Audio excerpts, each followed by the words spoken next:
Hello friends, मैं प्रीति सोनी छत्तीसगढ़ से। Friends, हमने जैसे पहले बात की थी ना कि कल्कि जी के साथ बहुत सारे देवी देवता संत महापुरुष धरती पर आए हुए हैं। तो फ्रेंड्स, आप ये सोचिए कितने सारे देवी देवता जो धरती पर आए हुए हैं। ये तो हमारे लिए बहुत गर्व की बात है कि वो इस समय धरती पर है। लेकिन वो इंसान ही क्यों बनना चाहते हैं? हर कोई इंसान क्यों बनना चाहता है? 84 लाख में भटकते हैं जीव, वो भी इंसान का शरीर पाने के लिए आतुर क्यों रहता है? और नहीं कहते कि इंसान का शरीर ऐसा है जिसके लिए देवता भी कामना करते हैं कि हमें इंसान बनना है, और बार बार इंसान का रूप धारण करके धरती पर आते हैं। और कहते भी हैं ना, बड़े भाग मानुष तन पाया। ये अलग बात है कि उस भाग्य को हम लोग नहीं समझ रहे हैं कि कितने भाग्य से ये मनुष्य का शरीर मिला है। हम तो अपने भोग विलास में लगे हुए हैं। तो फ्रेंड्स, इंसान का शरीर, इंसान की संरचना ऐसी की गई है कि वो देवताओं से भी आगे निकल जाता है। क्यों निकल जाता है? फ्रेंड्स, इंसान के अंदर जो इमोशंस है ना, वो उनको बहुत बड़ा बनाते हैं। जो इमोशंस इंसान फील कर सकता है, वो देवी देवता नहीं कर सकते। सुख दुख का अनुभव सिर्फ हमें होता है, इंसानों को, क्योंकि देवी देवताओं को तो किसी चीज़ का दुख होता ही नहीं। और सुख दुख से तो वो परे होते हैं, इसलिए तो वो भगवान हैं। और ये फीलिंग इंसान को होती है। जैसे अभी के टाइम पे जैसे कल्कि जी आ रहे हैं ना, तो हम लोगों को पता चला कि ये भगवान है, तो हम लोगों के मन में कितनी खुशी होगी, मन कितना गदगद हो जाएगा, और हम उस पल को, उस सुकून को कैसे जी पाएंगे? तो ये जो फीलिंग होती है ना, ये सिर्फ इंसान ही कर सकता है। और जो देवी देवता आए हुए हैं धरती पर, जैसे हमने बात भी की थी कि हम उसको आसानी से नहीं पहचान सकते। वो तो हमारे बीच हम जैसे ही बनकर घूम रहे होंगे, उन्हें भी नाना प्रकार का दुख होगा, फिर भी वो आए हैं। जब पता ही था उनको कि पृथ्वी में आने वाले हर मनुष्य के रूप में जो भी जन्म लेते हैं, उनको बहुत ही प्रकार के दुख होते हैं। देखिए, संसार में तो सुख है ही नहीं। हम मान कर चलते हैं कि अब हमें सुख मिलेगा, अब हमें सुख मिलेगा, और उल्टा हम दुखी होते जाते हैं, क्योंकि संसार में सुख है ही नहीं, तो हमें सुख कैसे मिलेगा? सुख हमें कब मिलता है? जब हम मन में संतोष कर लेते हैं कि जो है हमारे पास यही ठीक है और यही सबसे बेस्ट है, तब हम सुखी हो जाते हैं।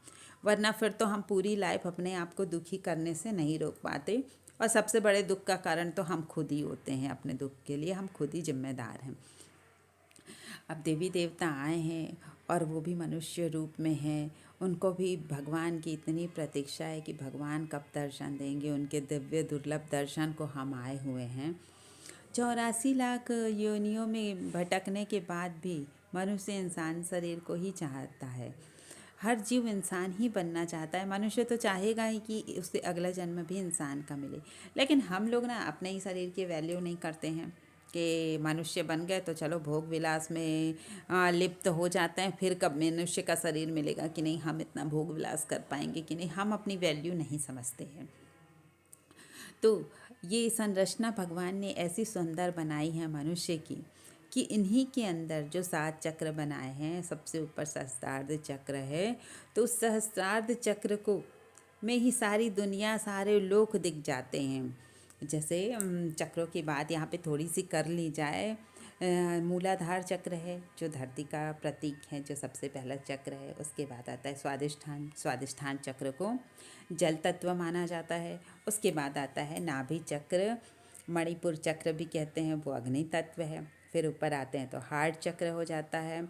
हार्ट चक्र को हृदय चक्र भी बोलते हैं। जिसे हार्ट चक्र को बोले तो वो प्रकृति का स्वरूप है, उसको हवा का रूप माना जाता है। 5 तत्वों में एक वायु भी है ना। और उसके बाद जब हम ऊपर जाते हैं, गले के पीछे जो हमारा चक्र होता है विशुद्धि चक्र, उसे आकाश का प्रतीक मान लिया जाता है। और उसके बाद होता है आज्ञा चक्र, जो आज्ञा देता है। और जो सहस्त्रार्ध होता है, वो इन लोगों को अनंत आकाश, ब्रह्मांड का प्रतीक माना जाता है। जब मनुष्य यहाँ तक पहुँच जाता है तो वो सब चीज़ उसे दिखाई देने लगता है, और वो त्रिकालदर्शी हो जाता है अगर वो यहाँ तक पहुँच जाता है। इतनी पवित्र संरचना जो मनुष्य देह की होती है, जो भगवान ने करके भेजी है, जिसके लिए मतलब हर प्राणी इसे पाना चाहता है, वो शरीर हम लोगों को मिला है। ये हमारे लिए कितनी बड़ी बात है। हमें तो अपने आप पे गर्व करना चाहिए। और इस शरीर को बिल्कुल व्यर्थ नहीं जाना देना चाहिए। आपने भी काफ़ी सुना होगा, साइंस वगैरह में भी ये बात बताई जाती है कि मानव की बुद्धि इतनी ज़्यादा विशाल है, लेकिन बिल्कुल वो अपना छोटा सा जो हिस्सा है, अक्ल का कहना चाहिए, दिमाग का, वो बिल्कुल छोटा सा हिस्सा ही यूज़ कर पाता है। क्यों? क्योंकि उसको पता ही नहीं है कि उसके अंदर तो कितना कुछ है। वो अंदर की बात तभी समझ पाएगा जो वो अपने अंदर जाने की कोशिश करेगा। वो तो बाहरी, वो कौन क्या कर रहा है इसी में दिन भर लगा रहता है कि इसने ये किया, इसने ये किया, शिकवे शिकायत में खुद को जानने की कोशिश नहीं करता। बहुत कम भाग्यशाली लोग ऐसे होते हैं जो अपने आप को जानने की कोशिश करते हैं। तो फ्रेंड्स, इस मानव शरीर में जब देवता लोग आ सकते हैं और हमें मिला है, तो हमें तो अपना कल्याण करना ही चाहिए। हमें अपनी अच्छी सोच रखनी चाहिए और भगवान की भक्ति करनी चाहिए और भगवान का जो नाम है वो लेना चाहिए और अपने मन को स्वच्छ और निर्मल बनाना चाहिए, ताकि स्वच्छ मन में ही तो भगवान रह सकेंगे ना। जहाँ गंदगी रहेगी वहाँ पे भगवान कैसे आएंगे। तो मैं तो यही कहूँगी कि आप लोग भी मन से भगवान का नाम लेते रहिए और अपने मन को स्वच्छ कीजिए। अगर आपको मेरा ये वीडियो पसंद आता है तो प्लीज़ कमेंट में मुझे ज़रूर बताइएगा और लाइक सब्सक्राइब ज़रूर करिएगा। Thank you friends.